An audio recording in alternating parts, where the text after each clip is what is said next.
Hello everyone and welcome back to my channel. If this story touches your heart, please hit that like button and subscribe for more incredible real-life stories. Don't forget to comment below with the city you're watching from. I love hearing from viewers around the world. Now let me tell you about how losing everything led me to discover my true worth. When my son chose his gold-digging wife over me, I inherited a worthless cabin. Some betrayals cut so deep they change the very fabric of who you are. I'm Margaret Thompson, though my granddaughter Emma calls me Maggie, and at 70 years old I thought I understood the depths of human cruelty. I was wrong. It started on a crisp October morning when I returned from visiting my sister Helen in Vermont. The taxi dropped me off at David's colonial house in Westchester County, the same house where I'd lived for 3 years since my husband Henry passed away from a sudden heart attack. The autumn leaves crunched under my feet as I approached the front door, my heart light with stories to share about Helen's grandchildren. But something felt wrong the moment I stepped inside. The house was eerily quiet, and there was a tension in the air that made my skin prickle. I called out for David and Victoria, but received no answer. That's when I saw them in the living room. My son David in his expensive gray suit looking like a man facing execution, and my daughter-in-law Victoria perched on the edge of our cream sofa like a predator ready to strike. "Mom," David said, his voice strained in a way that immediately set off alarm bells. "We need to talk." I set down my small suitcase and took a seat across from them, trying to ignore the way Victoria's perfectly manicured fingers drummed against her designer handbag. Her cold blue eyes met mine with an expression I'd never seen before. Calculating and cruel. "What's going on?" I asked, though part of me already dreaded the answer. Victoria leaned forward, her voice dripping with false sympathy that made my stomach turn. "Oh, Maggie, sweetheart, this is so difficult to say, but David and I have some wonderful news. I'm pregnant." The words should have filled me with joy. Instead, they felt like stones dropping into still water, sending ripples of unease through my chest. That's wonderful," I managed, forcing a smile. "When at 12 weeks, Victoria interrupted, placing a protective hand over her still flat stomach. "We wanted to wait until we were sure before telling anyone. You're going to be a grandmother again." Again? The word stung because my first grandchild Emma was David's daughter from his previous marriage. Victoria had always treated the 8-year-old like an inconvenience, barely tolerating her presence during weekend visits. "However," Victoria continued, her voice taking on a sharper edge, "this means we need to make some changes around here. The baby will need the guest room for a nursery, and well," she paused, tilting her head with mock concern, "we think it would be better for everyone if you had your own space. You know, independence at your age is so important." My mouth went dry. "My own space." David finally found his voice, though he couldn't meet my eyes. "Dad left you that cabin up in Lake George, Mom. It's actually perfect timing. You could have complete privacy, your own place to decorate however you want." I remembered the cabin, a small log structure Henry had inherited from some distant relative. We'd visited it maybe 3 times in our 43 years of marriage. It was rustic, isolated, and according to Henry, needed significant repairs. "You want me to move out?" I said quietly. Victoria's mask slipped for just a moment, revealing something ugly underneath. "We're not kicking you out, Maggie. We're giving you an opportunity to find your own life again. The cabin will give you the perfect chance to, what's that phrase, age gracefully, away from all the chaos of raising a new baby." The casual cruelty of her words hit me like a physical blow. This woman who I'd welcomed into our family, who I'd cooked countless meals for, who I'd helped plan her wedding to my son, was speaking to me like I was nothing more than an unwanted burden. "I think I should pack," I said, my voice barely above a whisper. "Actually," Victoria said, her smile growing wider, "we've already taken care of that for you. Your suitcases are by the front door. We thought it would be easier this way. You know, a clean break." I stood up on shaking legs and walked to the foyer. There indeed were 4 suitcases containing my entire life. 43 years of marriage, 35 years of motherhood reduced to 4 pieces of luggage sitting on the marble floor like abandoned pets. "The keys to the cabin are in the side pocket of the blue suitcase," Victoria called from the living room. "Drive safely, Maggie. Those mountain roads can be dangerous for someone your age." David appeared beside me as I picked up the first suitcase. For a moment I thought he might say something, might find the courage to defend his mother. Instead, he just stood there, his cowardice as clear as daylight. I already called you a taxi, he said quietly. It should be here any minute. As I loaded my life into the trunk of a stranger's car, I caught a glimpse of Victoria watching from the window, that satisfied smirk never leaving her face. The taxi driver, a kind man named Carlos, helped me with the remaining suitcases. You sure you'll be all right out there by yourself, lady? He asked, his weathered face creased with concern. Lake George can be pretty isolated this time of year. I managed a weak smile. I'll be fine. Thank you for your kindness. But as his taillights disappeared into the gathering dusk 3 hours later, I wasn't sure I would be fine at all. The cabin looked even smaller and more neglected than I remembered. The log exterior needed staining, the wraparound porch sagged slightly under accumulated leaves, and several windows had shutters hanging at odd angles. The whole property had an air of abandonment that matched exactly how I felt inside. I fumbled with the old-fashioned key, my hands shaking from cold and emotion. When I finally managed to get the door open, I was surprised by what I found inside. The cabin wasn't neglected at all. Someone had been maintaining it. The furniture was simple but comfortable. The hardwood floors gleamed with recent polish, and there was even a small stack of firewood beside the stone fireplace. On the mantelpiece sat a framed photograph I'd never seen before. Henry as a young man, maybe 25, standing proudly in front of this very cabin with an elderly woman I didn't recognize. On the back, in Henry's familiar handwriting, were the words, "With Rose Whitman, 1987, the beginning of understanding." Rose Whitman. Henry had never mentioned anyone named Rose. My exploration was interrupted by a knock at the door. Through the window, I saw an elderly man standing on the porch holding what appeared to be a casserole dish. "Mrs. Thompson," he called. "I'm Samuel Hayes. I live about a quarter mile down the lake road. Saw your lights come on." I opened the door cautiously. Samuel was tall and distinguished-looking, with silver hair and kind eyes behind wire-rimmed glasses. He wore a thick wool sweater and carried himself with the bearing of someone who'd spent his life in a profession requiring respect, perhaps a doctor or lawyer. "I brought you some beef stew," he said, holding out the dish. "Figured you might be hungry after your trip. Henry asked me to keep an eye on the place, and he said when his Maggie finally came home, she'd need friends nearby." When his Maggie finally came home. The phrase sent chills down my spine. "Henry asked you to watch the place," I repeated, confused. "When did you speak to my husband?" Samuel's expression grew gentle. "About 2 weeks before he passed Mrs. Thompson. He came up here one last time, spent almost a week going through things, organizing. He said you'd be coming here eventually, and when you did, you'd need to know the truth about Rose Whitman." Before I could ask what he meant, Samuel tipped his hat. "Get some rest tonight. Tomorrow I'll tell you about the woman whose spirit still lives in these walls. Henry said you'd understand her story better than anyone." After he left, I sat in the quiet cabin with the casserole dish warming my hands and questions swirling through my mind. Henry had been here 2 weeks before he died. He'd made arrangements prepared for my arrival, and he'd wanted me to learn about Rose Whitman. I walked to the small kitchen, my footsteps echoing in the silence. As I set the casserole on the counter, I noticed something odd about the old pine table. One of the floorboards beneath it seemed slightly raised. Remembering old movies where people hid treasures under loose floorboards, I knelt and pressed on the board. It gave way easily, revealing a small hidden space underneath. Inside was a metal box carefully wrapped in oilcloth. With trembling hands, I lifted it out and carried it to the kitchen table. The box wasn't locked, and when I opened it, I gasped. Inside were documents, photographs, and a letter addressed to me in Henry's handwriting. But it was what lay beneath the letter that made my blood run cold with shock and recognition. Land deeds, bank statements, and at the bottom a geological survey report dated 6 months before Henry's death. My phone rang, jarring me from my discovery.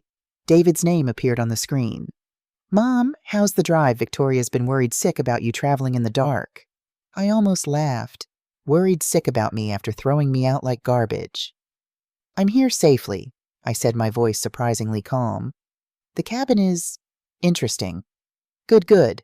Listen, Mom, about earlier. Victoria didn't mean what she said. She's just emotional because of the pregnancy. Hormones, you know. How women get emotional. How easily he dismissed his wife's cruelty as something beyond her control. "I'm sure she didn't mean it," I said sweetly, looking down at the geological survey in my hands. According to the document I was holding, the worthless cabin Victoria had mocked me with was sitting on top of mineral deposits worth approximately $80 million. So you'll stay there tonight and then we can talk about finding you something more suitable tomorrow. Maybe one of those nice senior living communities with activities and medical staff. I looked around the cabin that Henry had prepared for me at the photograph of him with the mysterious Rose Whitman, at the documents that suggested my husband had left me far more than anyone realized. That sounds like a wonderful idea, David, I said. You and Victoria focus on your new family. Don't worry about me at all. After I hung up, I opened Henry's letter with shaking hands. His familiar handwriting brought tears to my eyes, but his words brought something else entirely. Hope. My dearest Maggie, if you're reading this, then my worst fears about David and his wife have come to pass. I pray I'm wrong, but I've seen the signs, sweetheart. The way Victoria looks at our home like it's already hers, the way she speaks to you when she thinks I'm not listening, the way our son has slowly stopped defending you in small moments that reveal everything about his character. I need to tell you about Rose Whitman. Rose was my great-aunt, not by blood, but by choice. When I was 22 and struggling to find my way after college, she took me under her wing. She was a remarkable woman, Maggie, a geologist, one of the first women to graduate from Columbia with an advanced degree in earth sciences back in 1952. Rose lived in this cabin for 60 years. She was brilliant, stubborn, and fiercely independent. She also knew secrets about this land that she shared with very few people. The geological survey I commissioned confirms what Rose suspected all along. Beneath our cabin lies one of the largest lithium deposits in the northeastern United States. With the electric vehicle revolution, lithium has become more precious than gold. The mineral rights alone are worth between $70 and $80 million. I had to stop reading and walk outside onto the porch. The night air was cold and clean, and Lake George stretched out before me like a mirror reflecting the stars. $80 million. The worthless shack that Victoria had said fit me perfectly was worth more than they could possibly imagine. But Maggie Henry's letter continued when I returned inside. I want you to know that you have choices. You can sell the mineral rights and live in luxury. You can lease them and receive steady income. Or you can do what I hope you'll do. Use this gift to build something meaningful, something that helps other women who find themselves discarded and devalued by families who should love them. I've watched you give everything to our family for 43 years. I've seen you sacrifice your dreams for mine, put your needs last to ensure David had every opportunity. You've been the foundation that held us together, and I fear that without me there to remind them, they'll forget how precious you are. Don't let them. Maggie, you are worth more than they can possibly understand, and now you have the means to prove it. The law firm of Chen Washington and Associates in Albany has all the documentation. Patricia Chen has been waiting for your call. Remember that I loved you completely, that Rose would have adored you, and that sometimes the people who underestimate us give us the greatest gifts of all, the motivation to show them exactly who we really are. All my love, always and forever, Henry P.S. Check Rose's jewelry box in the bedroom. She left something there for the woman who would ultimately inherit her legacy. I walked to the small bedroom and found an antique jewelry box on the dresser. Inside, wrapped in tissue paper, was a stunning emerald ring surrounded by diamonds clearly from the 1950s. Beneath it was a note in elegant handwriting for the woman brave enough to claim her power. Rose Whitman, 1995. I slipped the ring onto my right hand. It fit perfectly, as if it had been waiting 29 years for me to claim it. As I sat in Rose's cabin, my cabin, reading Henry's letter by lamplight, I felt something I hadn't experienced in years, genuine excitement about the future. Victoria thought she'd gotten rid of me by sending me to a worthless property. Instead, she'd given me exactly what I needed to reclaim my life. Tomorrow I would call Patricia Chen. Tomorrow I would begin to understand the full scope of what Henry and Rose had left me. But tonight, for the first time since Henry died, I felt powerful. Outside, the lake lapped gently against the shore, and I could swear I heard the whisper of Rose Whitman's voice on the wind welcoming me home. Part 2. I woke the next morning to sunlight streaming through lace curtains and the sound of loons calling across the lake. For a moment I forgot where I was, forgot the events of yesterday. Then I saw Rose's emerald ring on my finger catching the morning light like a promise, and everything came flooding back. I was no longer Margaret Thompson, the discarded mother-in-law. I was Maggie, inheritor of Rose Whitman's legacy, and owner of $80 million worth of mineral rights. After a simple breakfast of toast and coffee, I called the number Henry had left me. Chen Washington and Associates, answered a crisp professional voice. This is Margaret Thompson. I'd like to speak with Patricia Chen about my husband's estate. Mrs. Thompson, the voice warmed immediately. Ms. Chen has been expecting your call. Please hold. Within moments, a woman with a slight accent came on the line. Mrs. Thompson, I'm Patricia Chen. Henry spoke of you so often, and I'm deeply sorry for your loss. I understand you've discovered his final gift to you. The geological survey, yes. Is it real $80 million? Patricia's laugh was warm.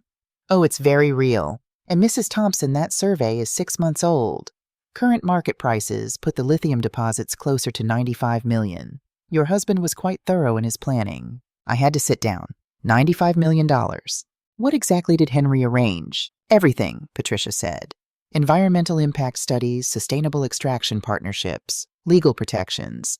He even researched charitable foundations, knowing you'd want to use part of the wealth to help others. Would you like to meet this afternoon? My office is in Albany. As I prepared to leave for Albany, Samuel appeared at my door with a thermos of coffee and what looked like a photo album. Thought you might like to know more about Rose before you make any big decisions, he said, settling into a rocking chair on the porch. I joined him, accepting the coffee gratefully. You really knew her? For over 30 years. Rose was formidable. Brilliant mind, but more than that, she understood people, especially women who'd been underestimated. He opened the album to reveal photographs spanning decades. Rose as a young woman in the 1950s, standing beside mining equipment in what was clearly a man's world. Rose in her middle years, presenting research to rooms full of skeptical male colleagues. Rose in her 70s, still sharp-eyed and determined, standing in front of this very cabin. She never married, I asked. Samuel shook his head. Came close once to a fellow geologist, but when he asked her to give up her career to support his, she chose her independence instead. Never regretted it either. And Henry, how did she know him? Rose was his great-aunt, his grandmother's sister. When Henry was struggling after college, couldn't find his direction, Rose brought him here for a summer. Taught him about the land, about patience, about seeing value where others saw nothing. Samuel turned to a page showing Henry and Rose examining rock samples together. She was grooming him to inherit this place, but she made him promise something. The land could never be sold to anyone who would exploit it purely for profit. It had to go to someone who understood that real wealth isn't just about money. It's about using resources to lift others up. And she thought I would understand that Rose never met you, but Henry talked about you constantly during his visits. Your kindness, your strength, how you'd raised David to be compassionate. Samuel's expression darkened slightly. She'd be disappointed in how he turned out, I'm afraid. That afternoon, I drove to Albany with my mind spinning. Patricia Chen's office was in a sleek building overlooking the Hudson River. Patricia herself was a sharp-eyed woman in her 50s who greeted me with both professionalism and genuine warmth. Before we discuss the business aspects, she said, settling behind her desk, I want you to understand what Henry set up. He wasn't just thinking about making you wealthy, he was thinking about making you independent and empowered. She pulled out a thick folder. First, the mineral extraction partnerships. Henry negotiated with 3 companies that specialize in environmentally responsible lithium mining. The technology has advanced significantly. They can extract the lithium while leaving the land beautiful and habitable. How much would that generate annually? Approximately $8 to $10 million per year for the next 25 years, with options to renegotiate terms. The numbers were so staggering they felt abstract. And the foundation Henry mentioned, Patricia smiled. He researched several models. There's a growing need for programs that help older women who've been financially abandoned by their families. Many women your age find themselves suddenly homeless or destitute after divorce or widowhood, especially if they've spent their lives caring for others rather than building careers. I thought about my 3 years of dependence on David and Victoria, how quickly I'd gone from wife and mother to burden. I want to do it, I said suddenly. The foundation. How do we start, Jai? We can have the legal structure in place within a week, Patricia assured me. But Mrs. Thompson, there's something else you should know. Yesterday after you called, I received a very interesting phone call from someone claiming to represent your family's interests. My stomach clenched. Victoria. She didn't give her name, but she asked very specific questions about your mental competency and whether the estate could be contested if you were deemed unable to manage your affairs. The coffee in my cup suddenly tasted bitter. They're going to try to have me declared incompetent. Patricia nodded grimly. It's a common tactic in high-value inheritance cases, but Henry anticipated this possibility. He had you evaluated by 3 independent psychiatrists last year during your annual physical. You probably thought they were just routine cognitive assessments. I remembered the extra tests my doctor had ordered, supposedly just standard screenings for women my age. And you scored in the superior range for cognitive function, emotional stability, and decision-making capacity. Any attempt to declare you incompetent would be easily defeated. Relief flooded through me, followed immediately by anger. Henry had known. Somehow he'd known Victoria would try this. "There's more," Patricia continued. "I've done some research on your daughter-in-law. Victoria Sterling completed her master's degree in geology at Columbia. Her thesis was on lithium extraction in the northeastern United States." The room seemed to spin around me. She knew about the deposits. "It appears so. Her thesis specifically mentions the geological formations around Lake George. I believe she may have targeted your son deliberately." I sat in stunned silence, processing this information. My entire relationship with Victoria, her sudden appearance in David's life after his divorce, her eagerness to move into our family home, it had all been calculated. "What do we do?" I asked. "We move quickly," Patricia said. "Establish the foundation, finalize the extraction agreements, and make sure all your assets are legally protected before they can make any moves against you." That evening I returned to the cabin feeling both exhilarated and terrified. I was worth nearly $100 million, but I was also under attack by people I'd once trusted. As I pulled into the driveway, I saw lights on in the cabin and a familiar car parked outside. David's BMW. My heart raced as I approached the front door. Through the window, I could see David pacing in the living room while Victoria sat rigidly on the sofa, her face a mask of barely controlled fury. I took a deep breath, feeling Rose's ring solid and empowering on my finger, and walked inside. "Mom!" David jumped up, relief flooding his face. "We were worried when you didn't answer your phone." Victoria's cold blue eyes fixed on me immediately. "Maggie, sweetheart, we need to talk. David and I have been thinking about your living situation, and we're concerned you might be making some impulsive decisions." I set my purse down carefully, noting how Victoria's gaze immediately went to the emerald ring on my finger. "What kind of decisions?" I asked calmly. "Well," Victoria said, her voice taking on that patronizing tone I'd learned to dread, "Samuel Hayes called David this afternoon. He mentioned you'd been asking questions about property values and mineral rights. Now, Maggie, we know this must all be very confusing for someone your age." "Someone my age," I repeated, sitting down across from them. David shifted uncomfortably. "Mom, Victoria just means that managing property, especially something as complex as mineral rights, can be overwhelming. We thought maybe we could help, as family." The word family hung in the air like a challenge. "That's very kind of you," I said evenly. "Tell me, Victoria, what do you know about mineral rights?" For just a moment, Victoria's mask slipped, revealing something sharp and calculating underneath. "Oh, nothing really. Just that they can be complicated, easily exploited by unscrupulous people who might take advantage of a woman in your situation." My situation being elderly, recently bereaved, living alone in an isolated location, Victoria said, her voice growing harder. "Maggie, we're worried about your judgment. Some of the neighbors have mentioned you've been talking about geological surveys and mining companies. That doesn't sound like the rational thinking we'd expect from someone your age." I looked at my son, searching his face for any sign of the compassionate boy I'd raised. Instead, I saw a weak man being manipulated by a woman who'd married him for access to his inheritance. "David," I said quietly, "do you remember what your father used to say about people who underestimate others?" He frowned, clearly not following. "He used to say that when people assume you're not smart enough to see through their lies, they usually reveal more than they intend to." The temperature in the room seemed to drop several degrees. "What are you suggesting?" Victoria asked, her voice sharp. I stood up slowly, feeling every one of my 70 years, but also feeling stronger than I had in decades.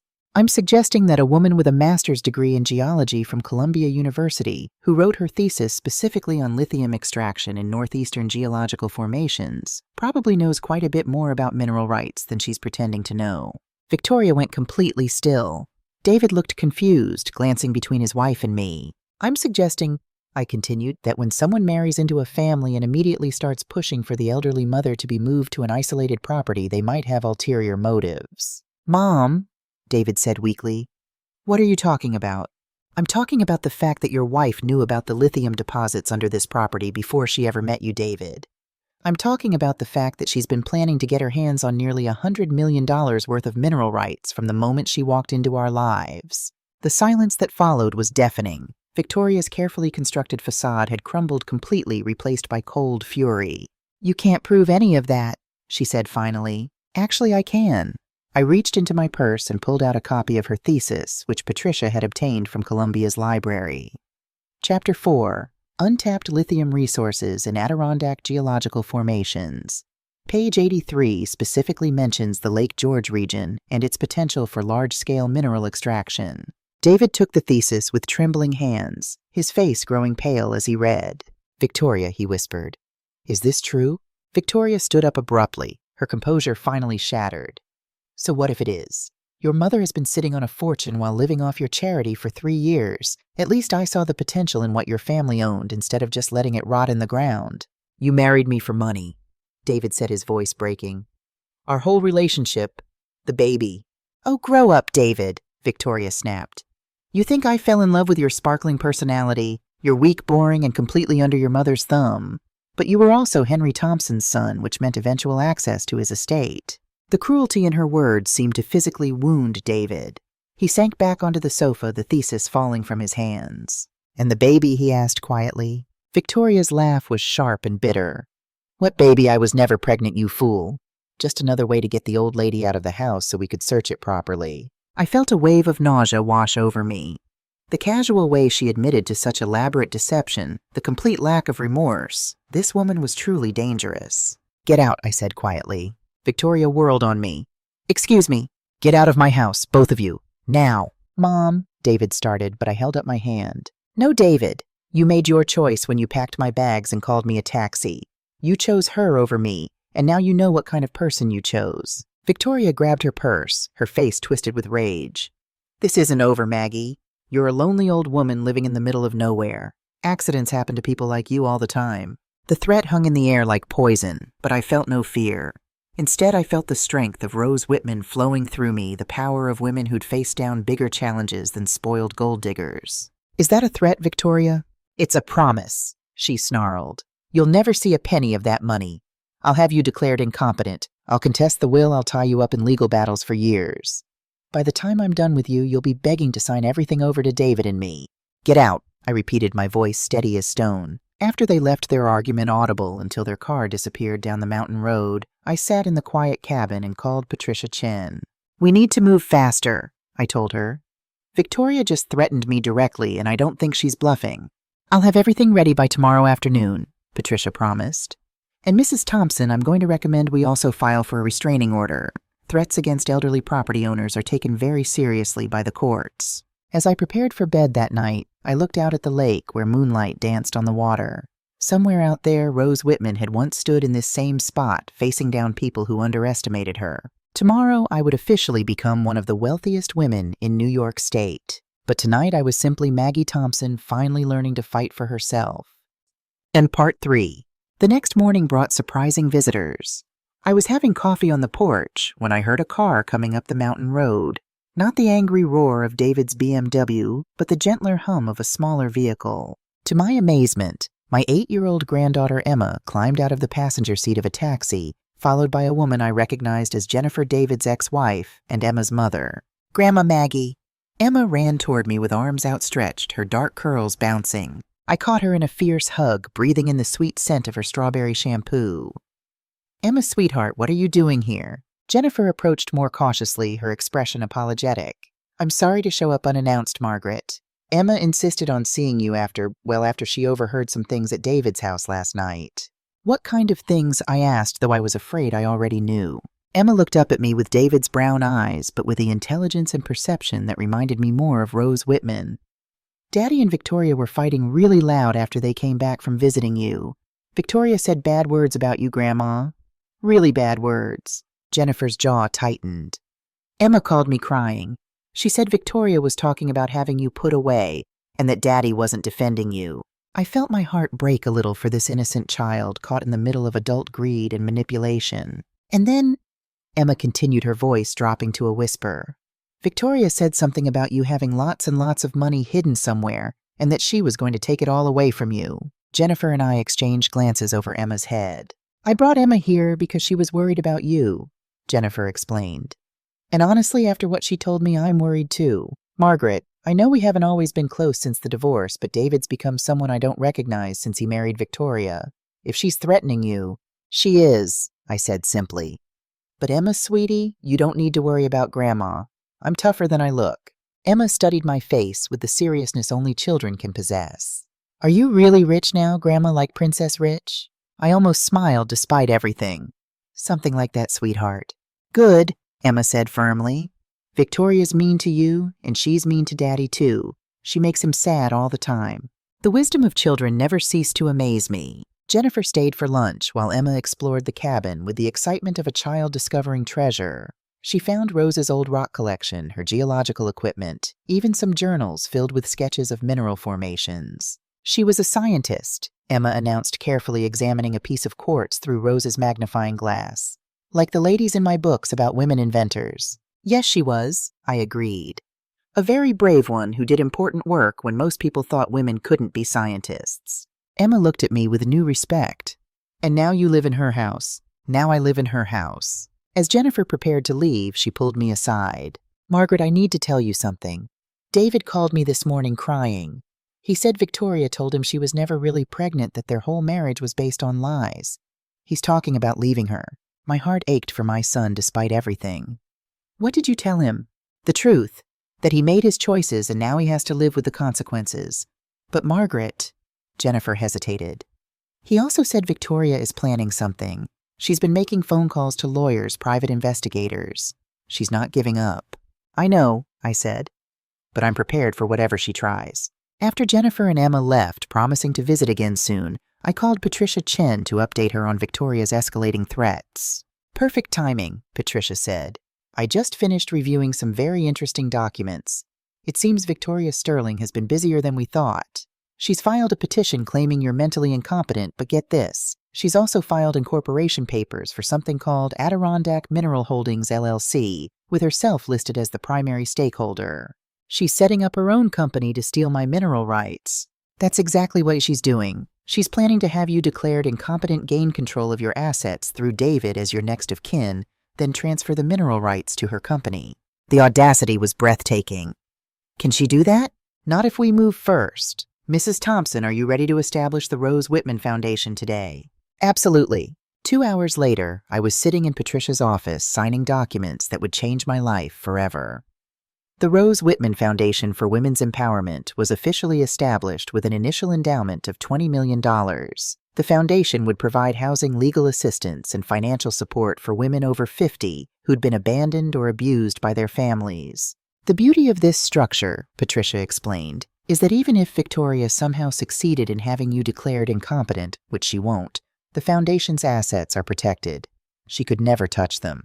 As we finished the paperwork, Patricia's secretary knocked on the door. Ms. Chen, there are 2 people here claiming to represent Mrs. Thompson's family interests. They don't have an appointment, but they're being quite insistent. Patricia and I exchanged glances. Send them in, I said. Victoria strode into the office wearing a black business suit that probably cost more than most people's monthly salary. Behind her was a nervous-looking man in an expensive suit carrying a briefcase. Maggie, darling, Victoria said with false sweetness, we need to talk. This is Richard Blackwood, my attorney. Mrs. Thompson, the lawyer began, my client has concerns about your recent financial decisions. Making large charitable donations and entering into complex mineral rights agreements could be seen as evidence of diminished capacity. Could be seen by whom? Patricia interrupted coolly. Blackwood fumbled with his briefcase. By the court when we file our petition for guardianship. Mrs. Thompson is clearly being taken advantage of by unscrupulous advisors. I looked at Victoria, who was studying Patricia's office with calculating eyes, probably trying to estimate how much money we'd already moved. Victoria, I said calmly, I have a question for you. She turned to me with that patronizing smile. Of course, Maggie. If you're so concerned about my mental competency, why did your attorney file incorporation papers for a mining company 3 days ago listing you as the sole owner? The smile faltered. How did you... Blackwood started, then stopped himself. How did I know? I finished. Because unlike you, Mr. Blackwood, my attorney actually does her research. Patricia opened a folder and began reading. Adirondack Mineral Holdings, LLC incorporated Tuesday of this week, with Victoria Sterling listed as president and sole shareholder. The company's stated purpose is acquisition and development of mineral extraction rights in northern New York State. Victoria's mask finally slipped completely. So what, someone needs to make sure those resources aren't wasted. Someone meaning you, I said. I'm qualified, Victoria snapped. I have a master's degree in geology. I understand the value of what you're sitting on while you play around with charity foundations and environmental protection. Bene ti chiarambon. Blackwood grabbed Victoria's arm. Victoria, please. But Victoria was past caring about strategy. 3 days of watching her carefully laid plans crumble had pushed her over the edge. You want to give away millions to help useless old women who were too stupid to take care of themselves financially, she raged. While I, someone who actually understands geology and business, get nothing. You get exactly what you deserve, I said quietly. Nothing. Victoria lunged toward me, but Patricia was already reaching for her phone. Security, please. I need escort for 2 people who are no longer welcome in this building. As security guards appeared, Victoria turned to me with pure hatred in her eyes. This isn't over. You're just a weak old woman and I'm going to destroy you. No, I said, standing up and feeling the strength of every woman who'd ever been underestimated. I'm Rose Whitman's heir, and you just made the mistake of threatening me in front of witnesses. After they were escorted out, Patricia and I sat in her office, the adrenaline slowly fading. Well, Patricia said finally, that went better than expected. Better? She just confessed to fraud and conspiracy in front of witnesses, then made direct threats against you. Between that and her incorporation papers, we have enough evidence to have her arrested. That evening, I sat on my porch watching the sunset paint the mountains in shades of gold and crimson. Samuel appeared with a bottle of wine and 2 glasses. Heard you had some excitement in town today, he said, settling into the rocking chair beside me. The whole mountain probably heard about it by now. Samuel poured the wine, a good bottle that he'd clearly been saving for a special occasion. Rose would be proud, you know. She always said the measure of a person wasn't how they handled success, but how they handled people trying to steal their success.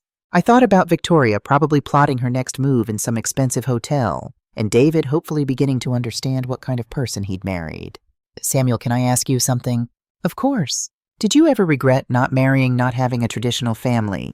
Samuel was quiet for a long moment, watching the last light fade from the sky. I was married once, he said finally. For about 5 years back in the 70s. My wife wanted me to give up law, said it was too stressful, too demanding. She wanted me to take over her father's hardware store in town. What did you do? I loved her, but I knew that if I gave up my career for someone else's vision of what I should be, I'd end up resenting her. So I chose my independence. He smiled ruefully. She remarried within a year. A nice man who was perfectly happy running that hardware store. They had 3 kids and seemed very content. Do you regret it? Sometimes. But then I think about the women I was able to help during my career. Domestic violence cases, custody battles, estate planning for widows. If I'd been selling hammers and nails instead of practicing law, those women would have had one less advocate. It was a perspective I'd never considered.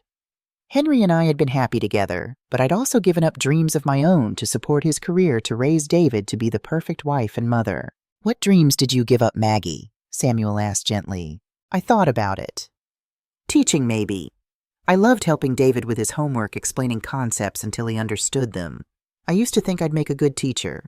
It's not too late, you know. With the foundation, you could create educational programs, mentor young women, teach them about financial independence. The idea sparked something inside me. A vision of the Rose Whitman Foundation, not just providing emergency assistance, but empowering women with knowledge and skills. My phone rang, interrupting my thoughts. David's name appeared on the screen. I hesitated, then answered. Mom. His voice was rough, like he'd been crying. I need to tell you something. Victoria, she's gone. Packed up and left while I was at work. She emptied our joint bank account and took my grandmother's jewelry. Despite everything, my heart ached for him. I'm sorry, David. No, Mom, I'm sorry.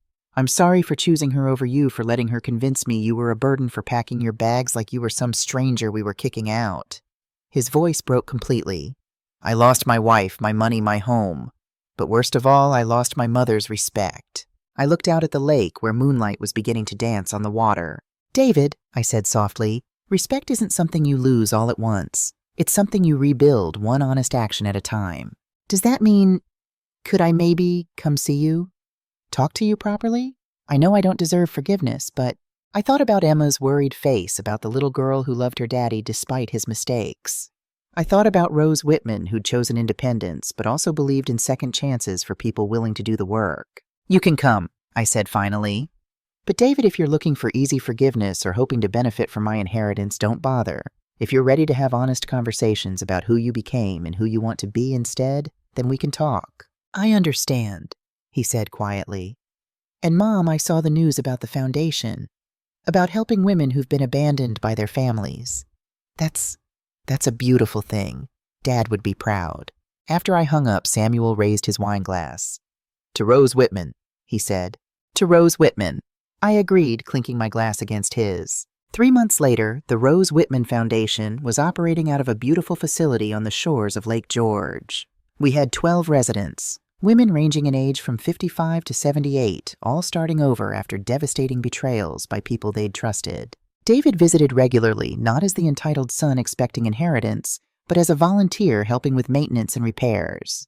He was seeing a therapist working as a math tutor at the local community college, and slowly rebuilding his relationship with Emma. Victoria had been arrested in California, where she'd been running a similar scam on an elderly widower. The charges included fraud, elder abuse, and making terroristic threats. She was looking at 5 to 10 years in prison. On a crisp December morning, I stood in Rose's old laboratory, which we'd converted into an educational center where Foundation residents could learn everything from computer skills to financial planning. Through the window, I could see women walking along the lake path, some alone, some in small groups, all of them healing. My phone rang. Patricia with the monthly Foundation report. Maggie, we've had 12 more applications this week. The word is spreading. Good, I said, touching Rose's ring where it sat on my finger. That's exactly what Rose would have wanted. As I hung up, I noticed something I'd never seen before. A small inscription inside Rose's ring. I held it up to the light and read the words etched in tiny script, for the next guardian of dreams. Rose Whitman had spent her life fighting for the right to be taken seriously in a man's world. Now, decades later, her legacy was helping other women find their own strength and independence. I thought about that October morning when Victoria had called me a stinking old woman and told me the cabin fit me perfectly. She'd been more right than she knew. This place, this life, this purpose, it did fit me perfectly. Not because I was old and disposable, but because I was finally exactly who I was meant to be. Outside, the first snow of winter was beginning to fall, dusting the mountains and the lake with pristine white. Spring would come again, bringing new growth, new possibilities, new women who needed to discover their own worth. And I would be here in Rose Whitman's cabin, helping them find their way home to themselves.